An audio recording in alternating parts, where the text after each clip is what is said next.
There's a lot of crap going on in the college football world, but my biggest question is this right here. What's going on with Ohio State and USC? Man, oh man, can y'all believe it? It's been not 1, not 2, not 3, but 4 months since college football season. But around here, most of y'all know this, there is no off season. We talk about college football 24/7, and all throughout this off season, there's been a ton of stuff going on, a ton of stuff to talk about. But however, I thought about it the other day, we haven't talked about USC or Ohio State. Now, don't get me wrong, we've talked about them a little bit here and there, but that's all it's been, a little bit here and there. In today's video, though, we're going to take a look at what in the world is going on with these two teams. Both of these teams are also in really, and I mean really weird positions because, yeah, they had good years last year, but it wasn't great, and that's the expectations. Ohio State and USC, yes, they started out strong, but they didn't finish strong. And we're going to talk a little bit about this as well. I've seen some people already stating that if Ryan Day loses again to Michigan, he's going to be fired, and they want him fired. That's an interesting conversation and debate because I think you have a serious argument. We've got a lot to talk about in today's video. These two teams are the only teams and the only topic we're going to talk about. As always, if you're new to the channel and you like college football content, consider joining our amazing community. By the way,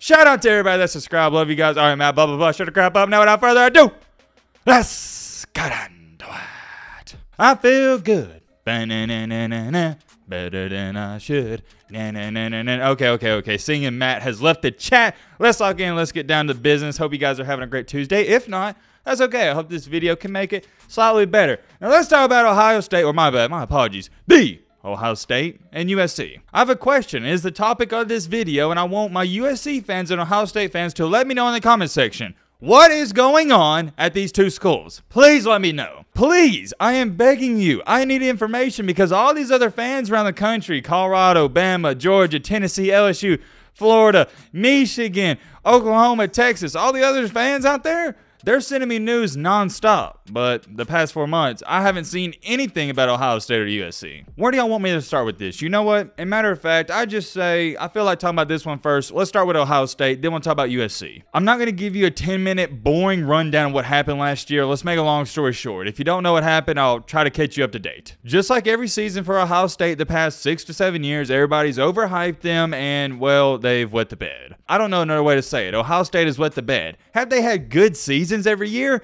Yes, of course. But you got to understand something. And Ohio State fans, you know this. That's not the expectation. That's not the standard. You can't go 10-2 at Ohio State and expect the fan base to be okay with it. And the problem with Ohio State is they have become stagnant because they won that championship in 2014. So the years after that weren't so great, they were like, well, who cares? We won a championship in 2014. But here we are, fast forward in time, that was dang near 9-10 years ago. The past couple of years, you could start to feel that pressure starting to amount from Ohio State fans. They won a championship. They're sick and tired of just going 11-1, 12-1 every single year. They're tired of it. Long story short, the fans want more, and they should. It's actually embarrassing that Ohio State hasn't won a championship in the past 4 or 5 years with all of that talent. And every single year that goes by where they don't win a championship, or they go 11-1 and lose to Michigan, that pressure is going to continue to build. And last year, you had arguably one of your most talented teams of all time, and you still couldn't win a championship. Last year, you had one of your most talented teams of all time, and you couldn't even beat Michigan. Last year was your best shot to win a championship, and you failed to do it. And that's where we left off 4 months ago. And believe this or not, it's even crazy to say this,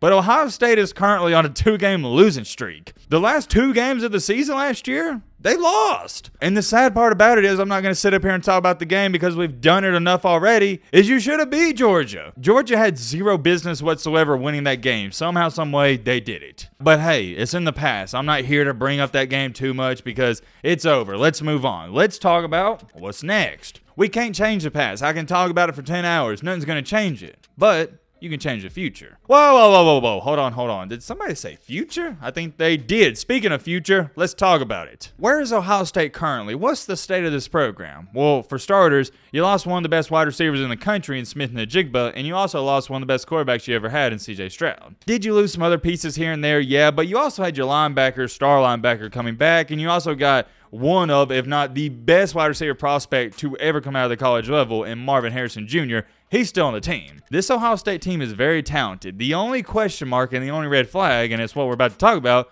is the quarterback position. We've talked about almost every quarterback situation, every quarterback battle in the country, except for this one. We've talked about Bama. We've talked about Georgia. We've talked about Florida. We've talked about Tennessee. I mean, it's not really a battle, but we've talked about that one. We've talked about who else. I mean, we've talked about literally everyone you think of. But we haven't talked about Ohio State. Why is that? To be honest, I'm never going to lie to you guys. It's because I don't know what's going on. There's been zero reports about the battle. There's been zero information leaked down about the battle. Nobody knows anything outside the fact that Kyle McCord apparently is the front runner. That's all we know. With every other quarterback battle in the country outside of Ole Miss, because I haven't heard too much out of Ole Miss, we've seen updates. With Ohio State, we've seen nothing. So it goes back to the main question of this video. What's going on? The latest updates we've had is that in the spring game, Kyle McCord was 18 for 34, a $184 through the air, and 1 touchdown. It's not like he went crazy in the spring game, and the other guy that he was battling against, he hurt his thumb, or was it a finger or something? Yeah.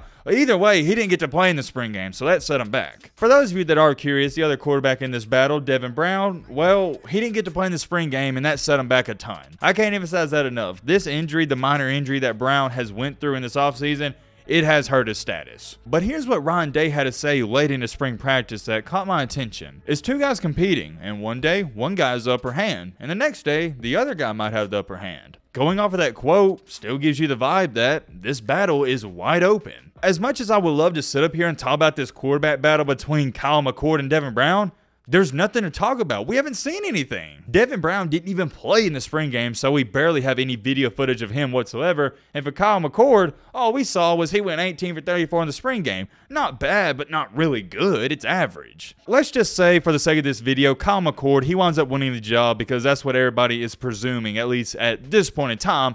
Well, even if he doesn't play good, even if he goes out there and he's average, I think Ohio State is still so talented, they're not going to struggle that much. You also got to throw in there the Big Ten is currently one of the worst conferences in all college football. The Big Ten outside of Michigan, Ohio State, and Penn State, they are awful. So that is the good news. I mean, look at this. Here we go. Typical and classical Ohio State cupcake schedule. The first 3 games of the year, you're playing Indiana, trash, Youngstown State, trash, and Western Kentucky. Trash. And I already know you're going to have that one geek in the comment section go, but Matt, Western Kentucky, they went 9-5 last year. They're not trash. Shut up, nerd. They're trash. It's Western Kentucky. They're not even in the Power 5. After the Western Kentucky game, you got Notre Dame. Big time game, big time matchup, but by that point in the season, it's your 4th game. Kyle McCord or Devin Brown, whoever starts, I think they're going to be A-okay. They're going to be comfortable. They're going to be set in. All in all, for the quarterback situation, obviously, it's not the greatest situation in the world, but I don't think it's the worst either. And matter of fact, let me say this. On a scale of 1 to 10, how concerned I am about this quarterback situation,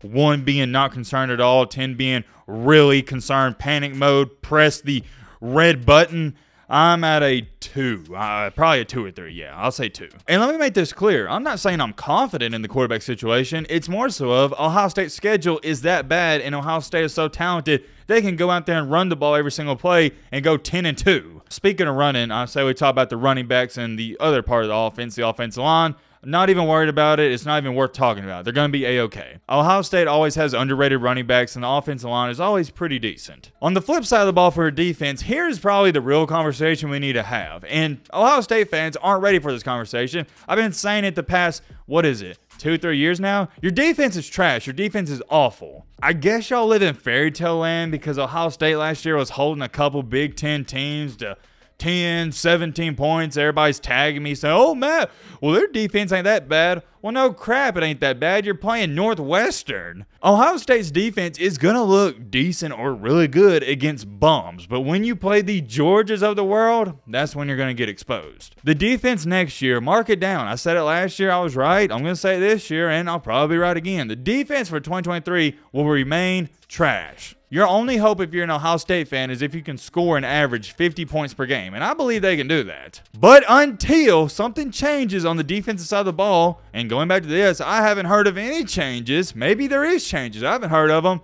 Nothing's going to change on the scoreboard either. And what about this? I'll say this, and we're going to talk about USC. Let's say Ohio State runs a table. They're 11-0. And they lose to Michigan again. They lose to Michigan and miss the playoff. As an Ohio State fan, do you think Ryan Day should be fired? Let me know. I'll tell you this much, I'd have fired him last year. I'm not on the Ryan Day hype train. I've never been on the hype train. He's a good coach. You could even argue and say he's a really good coach. But he's not elite. He's not great. At this current moment in time, there's only 2 elite head coaches. Nick Saban, Kirby Smart. Then you got your great, then you got your really good, and then you got your good. I would say Ryan Day, he's somewhere between good and really good. I'm sorry, I'm not sorry. There's no excuse for him to have all this talent and 0 championships to show for it. There's also no excuse to lose to Michigan back-to-back when they have far less talent than you. Moving along here to this USC situation, similar situation. Can somebody please inform me what's going on in California? What is going on over there? I have no idea. I haven't heard anything. Remember last year, we was hearing all this news. They got Lincoln Riley, they got Caleb Williams, they got Jordan Addison, they got all these new weapons, blah, blah, blah, blah. It was nonstop, but now, crickets. The only time we've even talked about USC is when they got the new 5-star recruit from Georgia who had 2 sacks in the championship game, Barry Alexander. They got Barry Alexander out of the transfer portal. He's a defensive lineman, and he's a huge pickup for them, but word around the street is he wasn't even going to play at Georgia. Also, here's something to bring up and mention. USC is currently the 2nd-ranked team in the transfer portal. So as you can see right there, they picked up some new guys and a lot of key pieces. They're filling in the gaps. A lot of the missing pieces that Lincoln Riley didn't have time to fill before last season, he's filling it now. But here's my biggest thing with USC. Cool, you got one of the best actually, my bad. You got the best quarterback in the country. You got flashy wide receivers. You got all the skilled players in the world. But what about defense? I'm sorry, I know it's going to be cliche. Everybody's going to bring it up, but it is my serious concern with this team. USC's overall recruiting class is number 8 in the country, but a lot of those guys are your flashy, skilled players. I'll show you the top guys right here. We'll just go down the list. Right here, 5-star. What do you know? Wide receiver. 5-star quarterback. 4-star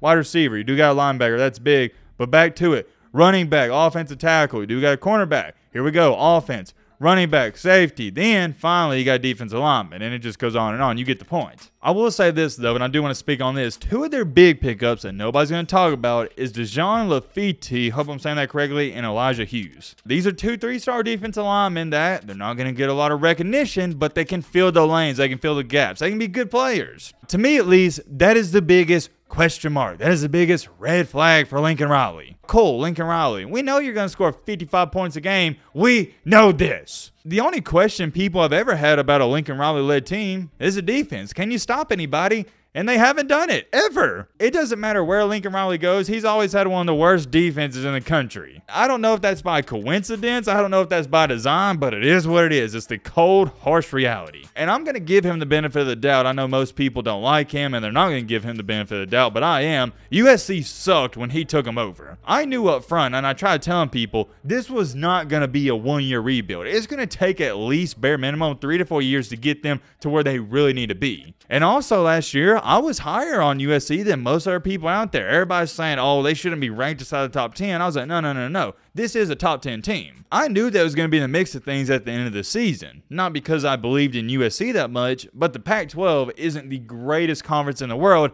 and you got Caleb Williams. That dude, he's unreal. Lincoln Riley is very, very, very lucky he's in the modern era of 2023 college football because offense is king, and that's what he's good at. And by the way, let me clarify on this. When I say the Pac-12 ain't that good, I'm comparing them to the SEC. The Pac-12 currently is 2 times better than the sorry Big Ten and ACC. And this may be an unpopular opinion and take, but I firmly believe it. The second best conference in the country is the Pac-12. You can argue with a brick wall. That's my opinion. You can argue with a brick wall. The Pac-12 is legit. But, and I have a big but, they're not the SEC. USC last year, you put them in the SEC, I don't know if they win 9 games. I've been keeping up with USC the past couple months, and I'm going to give Lincoln Riley credit. He's been trying to improve the defensive line and the defense as a unit. He is trying, and I've seen it. But here's my biggest question. Is it going to translate over to results? Okay, you're getting these 3-star, these 4-star defensive linemen, but can you make them play good? We know you can make your offensive players look good, but can you make your defensive players look good? That's the question. There's a lot of crap going on in the college football world, but my biggest question is this right here.